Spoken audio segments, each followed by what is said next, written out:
আমরা যেমন ক্ষমতায় এনেছি তেমনি ক্ষমতা থেকে ফেলে দিতেও পারি, এরকম একটি দুঃসাহসিক কথা বলে ফেললেন নুরুল হক নূর। যদিও তিনি দুঃসাহসিক কথাই বেশি বলেন, কিন্তু হঠাৎ করে এই সরকারের সঙ্গে, অন্তর্বর্তীকালীন সরকারের সঙ্গে নুরুল হক নূরদের কেন মতবিরোধ তৈরি হলো সেটা একটা গুরুত্বপূর্ণ ব্যাপার, সেটা একটা মজার ব্যাপারও।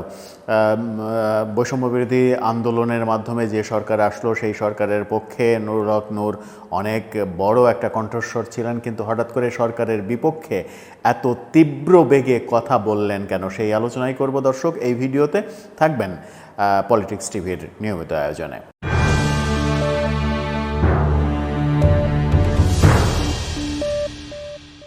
বলছিলাম, অন্তর্বর্তীকালীন সরকার এবং নুরুল হক নূরের সম্পর্কর অবনতি কি ঘটল কিনা। দুই পক্ষ দুই মেরুতে এখন অবস্থান করছে কিনা। নুরুল হক নূর বলেছেন, আমরা ক্ষমতায় আনতে যেমন পেরেছি তেমনি আন্দোলন করে ক্ষমতা থেকে নামাতেও পারবো।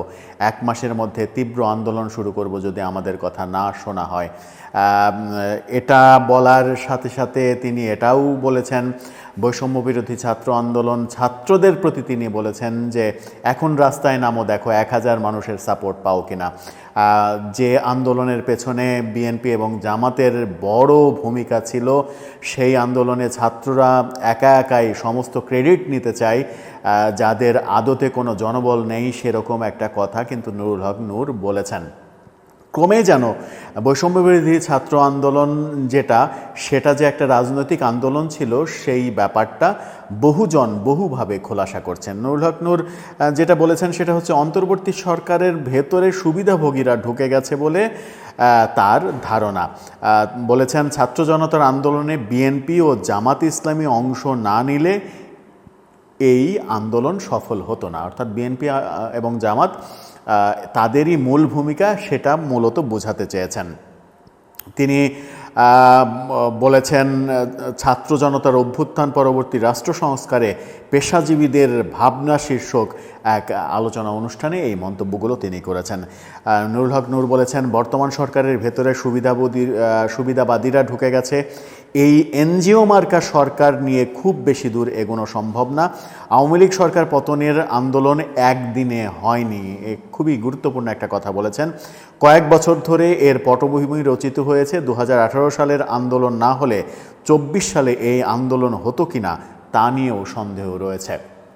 নুরুল হক নূরের এই কথার সঙ্গে আরেকটা কথার খুবই গুরুত্বপূর্ণ মিল রয়েছে, সেটা হচ্ছে ডক্টর ইউনূস জাতিসংঘে গিয়ে সেখানে বিল ক্লিন্টনের একটা অনুষ্ঠানে যে কথাটা বলেছেন যে এই আন্দোলন হুট করে হয়নি, একদিনে হয়নি, এমনি এমনি চলে আসেনি, এটা একটা প্ল্যান করা আন্দোলন, এটার একটা প্ল্যান ছিল। যা কিছু ঘটেছে প্ল্যান ওয়েতেই ঘটেছে, এবং সেখানেই তিনি তার সহকারী মাহফুজ আলমকে এই প্ল্যানের মাস্টার মাইন্ড হিসেবে পরিচয় করিয়ে দিয়েছেন। তার মানে এই আন্দোলন যে একটা রাজনৈতিক আন্দোলন ছিল সেটা ক্রমেই পরিষ্কার হয়ে আসছে। ক্রমে সবাই স্বীকার করছেন যে এটা আসলে রাজনৈতিক আন্দোলন ছিল।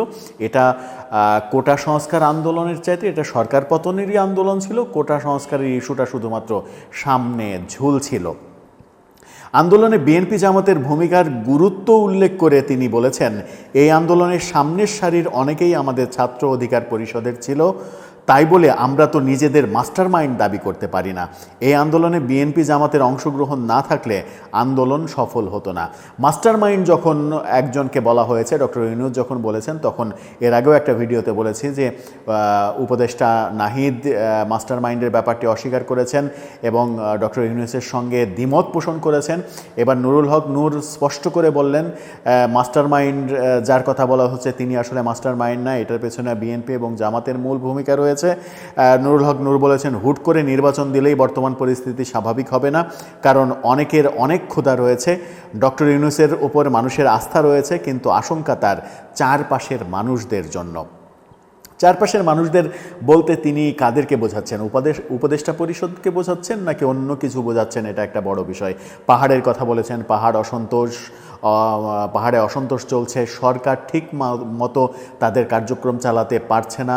এক প্রকার বলা যায় যে এই দ্বিতীয় মাস চলছে, দ্বিতীয় মাসে এসে সরকার এক ধরনের ব্যর্থতার পরিচয় দিচ্ছে, কারণ এই সরকারের কেউই সরকার চালানোর ব্যাপারে অভিজ্ঞ না।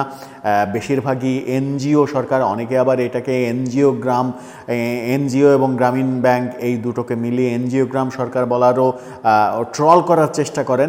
সেই বিতর্কে কিংবা সেই আলোচনায় যাব না, কিন্তু নুরুল হক নূরের এই কথাটা খুবই গুরুত্বপূর্ণ। সেটা হচ্ছে এই আন্দোলনে ওই তথাকথিত মাস্টারমাইন্ড এবং সমন্বয়কদের যে বাড়াবাড়ি রকমের নিজেদের বলে দাবি করা, সেটার বিপক্ষেই তিনি অবস্থান নিয়েছেন এবং বলেছেন যে এখন তোমরা মিছিল করো, দেখো রাস্তায় 1000 মানুষের সাপোর্ট পাও কিনা। বিএনপি এবং জামাত না থাকলে এই আন্দোলন কোনোভাবেই সফল হতো না। তার মানে এই আন্দোলনের পেছনে বিএনপি এবং জামাতের যে বড় ভূমিকা ছিল। অনেকে বলেন যে ছাত্রদল এবং বিএনপি মিলিয়ে প্রায় 10 লক্ষাধিক মানুষের এখানে সম্পৃক্ততা ছিল। জামাতের অন্তত 1 লক্ষাধিক কিংবা 2 লক্ষাধিক মানুষের সম্পৃক্ততা ছিল। এই সম্পৃক্ততার কারণেই এই আন্দোলনটা আসলে বেগবান হয়েছে।